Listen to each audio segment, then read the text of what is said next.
तर आखाती युद्ध आणि त्यातून कमी झालेला इंधनाचा पुरवठा हेच देशभरातील महागाईच्या स्थितीला कारणीभूत असल्याचं ज्येष्ठ अर्थतज्ञ विनायक गोविलकर यांनी म्हटलंय, तेही पहा. आंतरराष्ट्रीय बाजारपेठेत अनसर्टनिटी आली असेल, किमती वाढलेल्या असतील, तर स्वाभाविकपणे या ऑइल प्रोड्युसिंग आणि सप्लाय करणाऱ्या कंपन्यांची सुद्धा कॉस्ट वाढलेली आहे.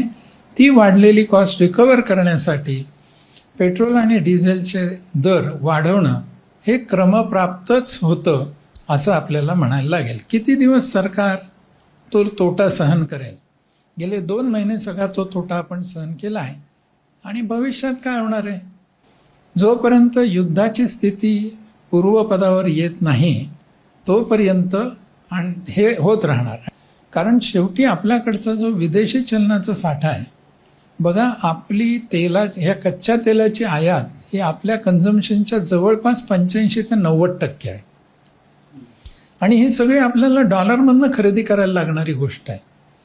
या परिस्थितीत भारतावर फार मोठा बर्डन, कारण आपला साठा साधारण $800 बिलियन आहे आणि आपलं वर्षाचं तेलाचं आयातीचं बिल हे साधारण $180 बिलियन पर्यंत आहे.